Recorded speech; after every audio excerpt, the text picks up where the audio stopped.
இந்த சாப்டர்ல நம்ம என்ன பார்க்க போறோம் அப்படின்னா, ASP.NET MVC.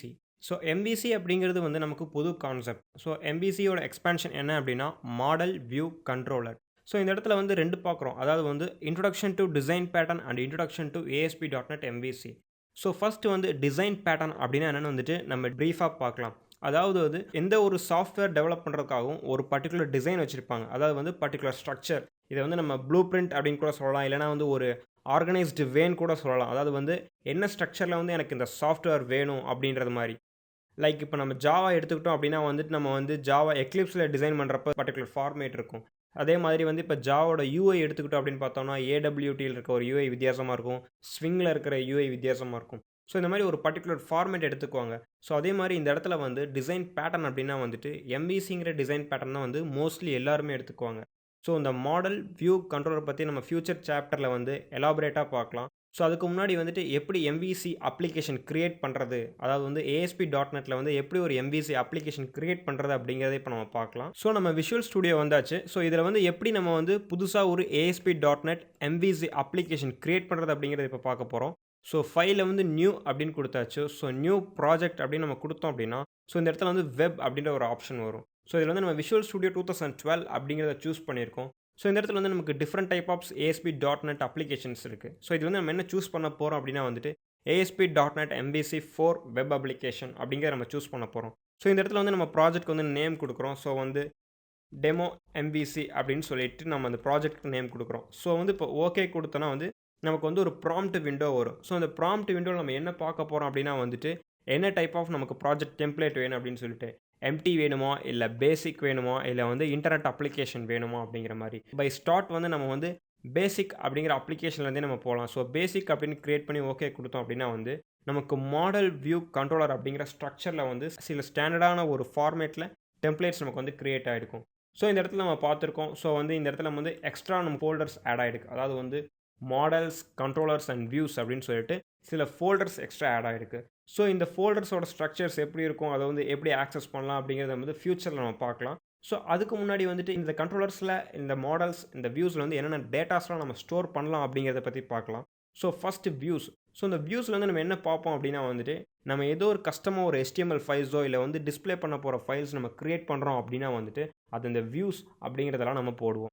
ஸோ நெக்ஸ்ட் வந்து கண்ட்ரோலர்ஸ். ஸோ அந்த கண்ட்ரோலர்ஸ்ங்கிற ஃபோல்டர்ஸ்ல நம்ம என்ன ஆட் பண்ணுவோம் அப்படின்னா வந்துட்டு, அந்த கண்ட்ரோலருக்குள்ள வந்து நம்ம எந்த C# ஃபைல் வந்து நம்ம HTML ஃபைல்ஸ் ஆக்சஸ் பண்ணுது, அத வந்து மாடிஃபை பண்ணுது அப்படிங்கிற டேட்டாவ எல்லாமே வந்து நம்ம கண்ட்ரோலர்ஸ்ல தான் நம்ம ஆட் பண்ணி வைப்போம்.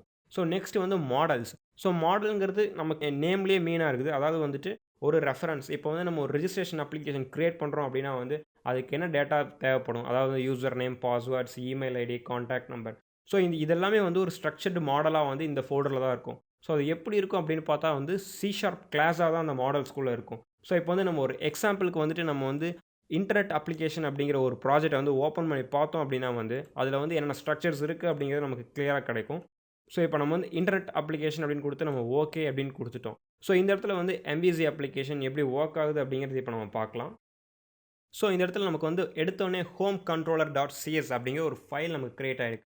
ஸோ இதுதான் வந்து நம்ம பேசிக்கா கிரியேட் பண்ற கண்ட்ரோலர் அப்ளிகேஷன். அதாவது வந்து எதுக்கு அப்படின்னா வந்துட்டு, ஸோ வியூஸ்ல இருக்கிற HTML ஃபைல்லேருந்து ஏதோ ஒரு டேட்டா நம்ம ஆக்சஸ் பண்ணோம் அப்படின்னா வந்து, அந்த டேட்டா ஃபர்ஸ்ட் டைரக்ட்டா கண்ட்ரோலருக்கு தான் போகும். ஸோ கண்ட்ரோலர்ல வந்து என்ன இன்ஸ்ட்ரக்ஷன் குடுத்துருக்கோமோ, அதுக்கேத்த மாரி இந்த மாடல்ஸ்ல வந்து சேஞ்ச் ஆகும். இப்ப எப்படி நம்ம சொல்லலாம் அப்படின்னா வந்து, மாடல்ஸ்ல வந்து எனக்கு ஒரு டேட்டா இருக்கு. ஸோ இந்த இடத்துல பார்த்தோம் அப்படின்னா, அக்கவுண்ட் மாடல்ஸ் டாட் சிஎஸ் அப்படிங்கிற ஒரு ஃபைல் இருக்கு. ஸோ இந்த ஃபைல்ஸ் நம்ம ஓப்பன் பண்ணி பார்த்தோம் அப்படின்னா வந்து, நமக்கு என்ன டேட்டா இருக்குங்கிறது தெரியும். ஸோ இந்த இடத்துல வந்து நம்ம என்ன டேட்டாஸ் குடுத்துருக்கோம் அப்படின்னா வந்து, user name, password, old password. So இந்த மாரி ஒரு வேரியபிள்ஸ் அதாவது வந்து இந்த மாரி யூசர் நேம், பாஸ்வேர்ட் அப்படிங்கிற ஒரு ப்ராப்பர்ட்டீஸ வந்து நம்ம இந்த இடத்துல மென்ஷன் பண்ணியிருக்கோம். ஸோ எதுக்காக அப்படின்னா, இந்த ப்ராப்பர்ட்டீஸ தான் வந்து நம்ம வியூல டிஸ்ப்ளே பண்ண வைக்க போறோம். ஸோ இந்த வியூல இந்த டேட்டாவ வாங்குனதுக்கு அப்புறம் வந்துட்டு, இத கண்ட்ரோலர் யூஸ் பண்ணி டேட்டாபேஸ்க்குள்ள வந்து புஷ் பண்ண போறோம். ஸோ இந்த இடத்துல கண்ட்ரோலருக்குள்ள போய் பார்த்தோம் அப்படின்னா வந்து, டேட்டா வந்து எப்படி புஷ் பண்றது அப்படிங்கிறதுக்கான சில ஆப்ஷன்ஸ்லாம் குடுத்துருப்பாங்க. ஸோ இது வந்து எப்படி நம்ம ஃபியூச்சரா வந்து ஒரு டேட்டாபேஸ் கிரியேட் பண்ணி, அதில டேட்டாவ அப்படியே ஆட் பண்றது அப்படிங்கிறத பார்க்க போறோம். ஸோ அதுக்கு முன்னாடி வந்துட்டு, நம்ம வந்து கண்ட்ரோலர்ஸ்ல வந்துட்டு என்ன மாரி டைப் ஆஃப் கண்ட்ரோலர்ஸ் இருக்கு அப்படின்னு பார்க்கலாம். ஸோ இந்த இடத்துல வந்து நம்ம 2 டைப் ஆஃப் கண்ட்ரோலர்ஸ் நம்ம பார்த்திருப்போம். Account controller and home controller. So home controller அப்படின்னா என்ன அப்படின்னா வந்து, ஹோம் பேஜ்க்கு ஈக்குவலா இருக்கிற கண்ட்ரோலர் தான் வந்து ஹோம் கண்ட்ரோலர் அப்படின்னு சொல்லுவோம். ஸோ இதில என்ன ஒரு கான்செப்ட் அப்படின்னா வந்து, MVC அப்படிங்கிறது 3மே வந்து இன்டகிரேட்டட். அதாவது வந்து ஒண்ணோட ஒண்ணு வந்து ரிலேட்டடா இருக்கும். இப்போ வந்து நம்ம வியூஸில் வந்து index.cshtml அப்படின்னு ஒரு ஃபைல் கிரியேட் பண்ணுறோம் அப்படின்னா, ஸோ அந்த இண்டெக்ஸ்க்கு ஈக்குவலாக வந்துட்டு நம்ம ஒரு கண்ட்ரோலர் நம்ம கிரியேட் பண்ணி ஆகணும். ஃபார் எக்ஸாம்பிள் இப்போ அந்த ஹோம்ங்கிற ஃபோல்டரில் வந்துட்டு 3 ஃபைல்ஸ் இருக்குது. Index, contact, about. So home அப்படிங்கிற ஃபோல்டருக்கு ஈக்குவலாக நம்ம ஹோம் கண்ட்ரோலர் ஒன்று கிரியேட் பண்ணணும். ஸோ இந்த இடத்துல நம்ம அந்த ஹோம் கண்ட்ரோலர் கிரியேட் பண்ணிப்போம். ஸோ வந்து இந்த இடத்துல வந்து எத்தனை மெத்தட்ஸ் இருக்குதோ அத்தனையும் ஒவ்வொரு பேஜ். ஃபார் எக்ஸாம்பிள் இண்டெக்ஸ்ங்கிற மெத்தட். ஸோ இண்டெக்ஸ்ங்கிற மெத்தட் வந்து என்ன ரிட்டர்ன் பண்ணுது அப்படின்னா, வியூ அப்படிங்கிற ஒரு மெத்தடை ரிட்டர்ன் பண்ணுது. ஸோ அது என்ன வியூ ரிட்டர்ன் பண்ணும் அப்படின்னா வந்து இண்டெக்ஸ்க்கு ஈக்குவலாக இருக்கிற index.htmlங்கிற ஃபைலை ரிட்டர்ன் பண்ணும். ஸோ அதுக்காக தான் வந்து ரிட்டர்ன் வியூ அப்படின்னு கொடுத்துருக்குறோம்.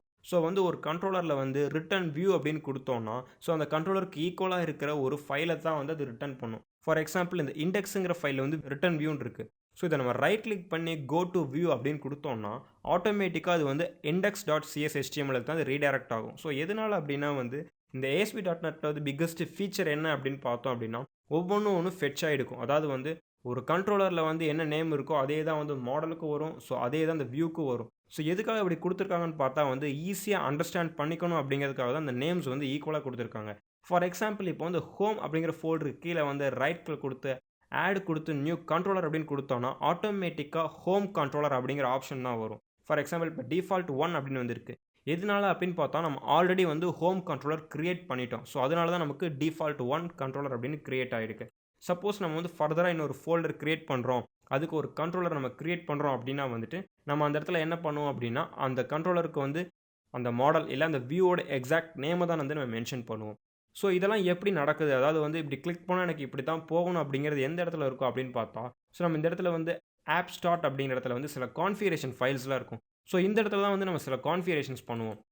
ஸோ இந்த கான்ஃபிகரேஷன் பற்றிலாம் நம்ம ஃபியூச்சரில் எப்படின்னு படிப்போம். ஸோ அதுக்கு முன்னாடி இந்த ரவுட் கான்ஃபிக் அப்படிங்கிற ஒரு ஃபைலை பார்த்தா தெரியும். ஸோ உங்களுக்கே இது அண்டர்ஸ்டாண்ட் ஆகிருக்கும். ஸோ ஒரு பட்டனை கிளிக் பண்ணால் ஃபஸ்ட்டு கண்ட்ரோலருக்கு போகணும். ஸோ கண்ட்ரோலருக்கு அப்புறம் வந்து அதோட ஆக்ஷனுக்கு போகணும். ஃபார் எக்ஸாம்பிள் இப்போ வந்து நம்ம ஹோம் அப்படிங்கிற கண்ட்ரோலரை கிளிக் பண்ணோம் அப்படின்னா ஹோம் ஸ்லாஷ் ஸோ அந்த ஹோமுங்கிற ஃபோல்டருக்குள்ளே என்ன ஃபோல்டர்ஸ் இருக்குது. ஸோ ஃபார் எக்ஸாம்பிள் ஹோமுங்கிறதுக்குள்ளே வந்துட்டு அபவுட் அப்படிங்கிற CSHTML இருக்குது. ஸோ இந்த அபவுட் அப்படிங்கிறது தான் வந்து இந்த ஆக்ஷனில் ஃபெட்ச் ஆகும். ஸோ ஒரு பட்டன் நம்ம கிளிக் பண்ணுறோம் அப்படின்னா வந்துட்டு ஃபஸ்ட்டு வந்து ஹோம் ஸ்லாஷ் அபவுட் அப்படிங்கிற ரீடைரக்ட் ஆகணுங்கிறதுக்காக தான் இந்த ரவுட் கான்ஃபிகரேஷன்ஸ் கொடுத்துருக்காங்க. ஸோ இப்போ இந்த ரவுட் கான்ஃபிகரேஷன்ஸ், மாடல்ஸ், வியூஸ் இதெல்லாம் பார்க்குறப்போ வந்து சம் கன்ஃபியூஷன்ஸாக இருக்கும். பட் ஃபியூச்சர் சாப்டர்ஸில் வந்து இது ஈச் அண்ட் இண்டிவிஜுவலாக வந்து எக்ஸ்பிளைனாக பார்க்குறப்போ வந்து நம்மளுக்கு வந்து ரொம்ப ஈஸியாக இருக்கும். ஸோ நெக்ஸ்ட் சாப்டரில் வந்து எப்படி MVCஸில் மாடல்ஸ்னால் என்ன, வியூஸ்னால் என்ன, கண்ட்ரோலர்ஸ்னால் என்னங்கிறத பார்க்கலாம். தேங்க்யூ.